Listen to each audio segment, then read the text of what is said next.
Sonko daal dina koy def foofee ci diwaanu Passy ñu bëri ñu ngi naan réponse politique la quand même. réponse politique. oui. ah bu leen neexee bu neexee aussi ñun ñi taxaw ne c'est dans l'ordre normal des choses dans la mesure où le premier ministre a été invité ngir mu clore benn cérémonie boo xam ne su ma juumul il était le parrain Matar Baye Niass invité ko donc je pense que waaw pour certains mën na nekk réponse politique mais pour man lu normal la. li nga xamante ni la nit ñi war a poser wu la question mooy. lan moo tax saa su le premier ministre génnee wax lépp lu waay waxoon waxuma le président de lépp lu waay waxoon ca ginnaaw automatiquement nit ñi dañu koy fàtte. c'est ça la question en fait. gis nga bu ñu jéem a créer ay dilemme ci mbir mi mais yow président de la république frère discours 31 décembre. président de la république def ko ce premier ministre xëy dem. du institution du lu solennel du loo xamante ni tey jii nii c'est grand maanaam tout l'état est là dafa dem ñu invité ko mu def discours ci benn cérémonie bu xewoon wax ci biir dëkk ba mu demoon ainsi que région de Fatick ak yu ni mel waxtaan ak le maire tourné dem discours premier ministre gën a def écho. mais loolu c'est une question boo xam nit ñi nañ ko posé wu parce que tey xam nga Daouda wax na la ko tout à l'heure Ousmane Sonko yàlla def na ci moom loo xamante ni tey jii nii ku ànd ak moom ku ñàkk ànd ak moom da nga koy nangu. mooy que c'est quelqu'un boo xam ne man comme j'ai l'habitude de le dire je vais le répéter c'est l'élu des cœurs et de la raison de la majorité des Sénégalais. très bien. du lu ma wax ci sama nafsu bakkan parce que man comme ni gars yi di wax aw ma carte membre Pastef je suis pas militant de Pastef mais dafa am loo xamante ni lu ma gëm la mooy que le projet Pastef initial bi nga xam ne présenté nañ ko aux Sénégalais te mu uute nag ak bi nga xam ne ñu ngi koy gis actuellement te dinaa la wax li tax mu uute projet boobu noonu projet la boo xam ne c'est le véritable projet de société que les Sénégalais attendent pour ce Sénégal xam nga boobu projet mooy ban projet mooy bi nga xamante ni depuis 2014 à 2019 ba 2022 moom la Sénégalais yi doon gis gëm ko. muy lan muy justice muy lan muy économie muy lan muy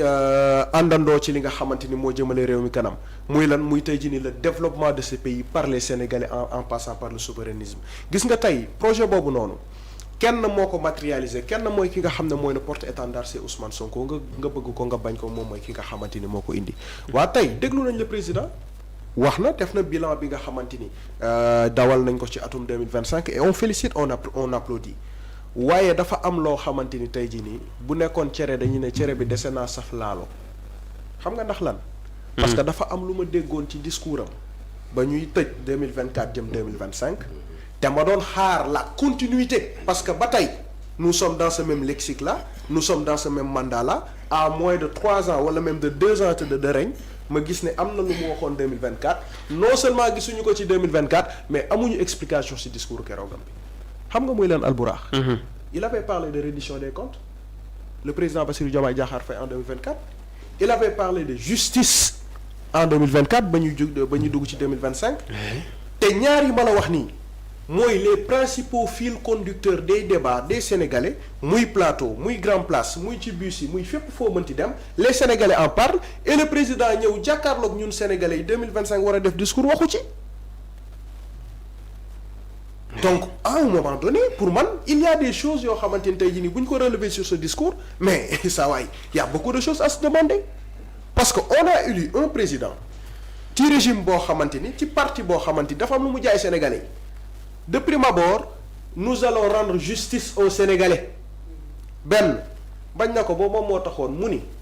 moom lu ko concerné moom personnellement amul lu muy fayantoo ak kenn. moom le président Bassirou Diomaye Diakhar Faye mu ne waaye lépp li nga xamante ni ça va de l'intégrité des Sénégalais ah boobaa yoon dina def liggéeyam te nag sous mon magistère l'ordre politique ne supplantera pas l'ordre légal. lii du lu ma créé c'est le président Bassirou Diomaye Diakhar Faye moo ko wax. waa kon lan moo tax ce même président war a taxaw def discours tëj année 2025 jàkkaarloo ak sénégalais wax ak sénégalais dindi ba mu set wàllum justice indil ñu yeneen i débat il faut qu'on se pose des questions. très bien tey je peux pas être le journaliste que je suis. sans pour autant déglu waral le collectif des ex-détenus politiques les victimes des événements 2021 2024 di ko ñaawlu quand même. mais oui ils ont raison bu dul collectif maanaam encourage man ce que je xam nga ce que j'essaie de faire comprendre les Sénégalais mooy man sénégalais lambda laa bu ñu gis si man journaliste bu ñu gis si man chroniqueur nañ ma jàppee sénégalais lambda bi nga xam ne dafa am esprit critique tàmm di toog di déglu nit ci ay kàddu man le président man dama koy déglu fu mu génn lu mu wax lu mu bind dama koy lire mu waxoon ma diggoon ma en 2024 diggoon ma fin 2024 ñu dugg ci 2025 ba 2025 jeex gisuma lim ma dig ba noppi mu taxaw jàkkaarloo waat ak man di wax ak man te duggul ci loolu donc ci diggante bi qu'est-ce qui s'est passé lan moo xew ci biir 2025 bi ba tax le président Bassirou Diomaye Diakhar Faye jàkkaarloo ak ñun sénégalais waxuñu ci justice waxuñu ci reddition des comptes. pendant le temps où tous les sénégalais chaque jour que jëfee ñu ngi toog di wax ci loolu maanaam lii jàngat bu sew la boo xam ne nit ñi dañ koy bàyyi de côté mais c'est intéressant de le soulever il faut que nit ñi xam ne le discours a changé maintenant lan moo war a changer le discours foofu nag la ñuy dellu si waat ci li nga xam ne mooy contexte politique bi parce que ci diggante boobu noonu discours du président Diomaye Diakhar Faye changé na. mais am na koo xamante ni il est immuable dans son lexique mooy lan Ousmane Sonko qu'est-ce qu'il te dit toujours il faut que ñu rendre justice aux Sénégalais xam nga bu ñu nee justice moo tax man bëgguma di wax ci collectif yi parce que souvent dañuy fàtte ni mais Sénégalais yëpp dañ tooñ pourtant am na ñoo xam ne tëjuñu leen kaso mais war nañ leen rendre justice am na ñoo xamante ni tey jii nii reyuñu leen mais war nañoo rendre justice am na ñoo xamante ni tey jii nii yeneen ak yeneen dalul seen kaw mais war nañ leen rendre justice ndax lan ndax dëkk bii ba muy jaxasoo mais lépp luy activité dafa taxaw tey sénégalais yooyu noonu dafa am lu ñu dund sénégalais yooyu dafa am fu ñu jaar sénégalais yooyu dafa am loo xam ne dund nañ ko ci expérience boo xam ne bu dul woon situation bu fi am mais duñu ko dund donc est-ce que ñooñu waruñu leen rendre justice te pourtant yàlla xam na ni la majeure partie ne font pas partie de Pastef yàlla xam na ni la majeure partie peut-être doxuñu sax ci wàllum politique mais cette situation là dafa transgresser li nga xamante ni mooy chapitre politique yi dem ci képp koo xamante ni sénégalais nga nekk ci réew mi donc tey bu fekkee ni encore une fois on nous dit que le discours du premier ministre Ousmane Sonko dafa voler la vedette au discours bi nga xam ne mooy le président Bassirou Diomaye Diakhar Faye def na ko mais c'est parce que les Sénégalais se retrouvent plus ci discours bu premier ministre Ousmane Sonko que ci discours du président Bassirou Diomaye Diakhar Faye lii mooy explication maanaam y a même pas besoin de chercher maanaam sénégalais yiy déglu xanaa nag nit ki moom mi noppam moom xelam di analyser déglu na le président dégg na ko mu xëy dégluwaat le premier ministre gis ci boppam waa kon où est finalement le problème. wartoon génn quand même. lan moo tax wartoon génn. ah mais da koy suul kii. Alburax quand même dañuy waxante dëgg jàmbaar. ma daal sax xam na ne wartoon génn. xam nga dama déglu Cheikh Bara mu ne Diallo Seneweb moo ko ne discours premier ministre dafa suul ci kàmb discours président mu ne ko discours président génnul kàmb bi bañ koy suul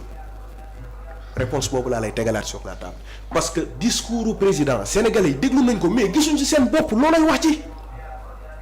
maanaam y a pas à chercher loin sénégalais yi dafa am lu ñuy xaar la majorité boog des sénégalais boog pour ma bañ a généraliser lan lañ doon xaar un président qui viendra pour nous dire que fii ak fii la ñu toll ci li ñu diglante woon ak yéen mais on a eu un président qui vient pour nous faire l'éloge de ce qui a été fait c'est bien on applaudit parce que nag dañ leen fal pour ñu def ay réalisations. dañ leen fal pour ñu apporter des solutions donc man dama leen ci féliciter bu baax nañ ci gën a yokk waaye nag dafa am loo xamante ni Sénégalais yi dañu koy xaar te mu nekk priorité ci ñoom loolu la Sénégalais gisul ci moom pendant ce temps de l'autre côté mais ki di le premier ministre taxaw na wax ak Sénégalais apporter des réponses par rapport ak moom fi mu ci tollu moom fa nga xam ne fa la ca loxoom yem kon tey bu fekkee ni Sénégalais ci discours premier ministre lañ gën a mën a gis seen bopp que discours président il y a problème te problème boobu lenn kese moo koy définir mooy la politique. très bien te le président ma fàttaliwaat ko ci ay kaddu ba tey ci ay kaddoom laa nekk. moo taxoon mu ne man je dois être au-dessus de la mêlée. looloo waral ma démissionné secrétariat général bu PASTEF.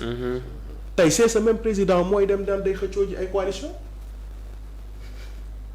saa waay on est où wala Sénégalais li ma wax dañ ko fàtte man je parle en tant que Sénégalais ak sama président de la République bi taxawoon ne ma man je dois être au-dessus de la mêlée wàllum politique dama koy tegee de côté parce que dama war a nekk Sénégalais boo xam ne képp ku ñëw ànd ak man waaye yow moins de 2 ans érigé nga sa siège tabaat nga sa coalition yaa ngi jëm ci ay échéances yoo xamante ni ñëpp xam nañ ne sa objectif mooy lan mooy concourir finalement tey est-ce que choix bi ñu doon wax mais juumuñu ci en réalité. parce que nag Bassirou Diomaye Diakhar Faye son excellence nekkam président parce que dafa am ku ko joxoñ Ousmane Sonko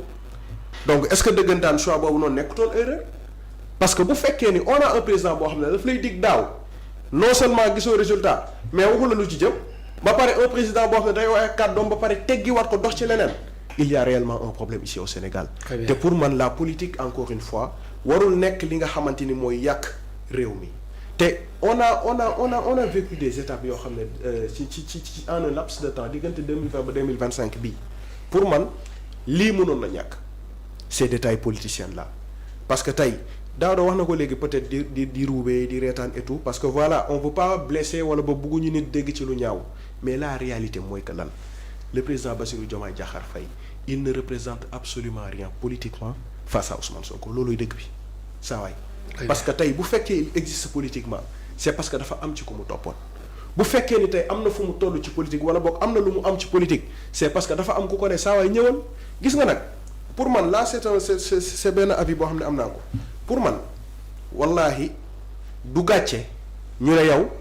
da nga topp ci ginnaaw Ousmane Sonko mu naan laan defal bul def bàyyi bul bàyyi pour man du gàcce peut-être. di nga doon nit koo xamante ni tu te dis que way non il faut que ma def sama émancipation il faut que ma jël sama yoon il faut que ma wane je suis l'autorité mais saa waay boo doonee autorité dafa am ci loxo yu ko yàlla jaarale loolu da nga koy nangu mu nekk ta force ngeen àndandoo nga indi li nga am mu indi la mu am ngeen àndandoo liggéey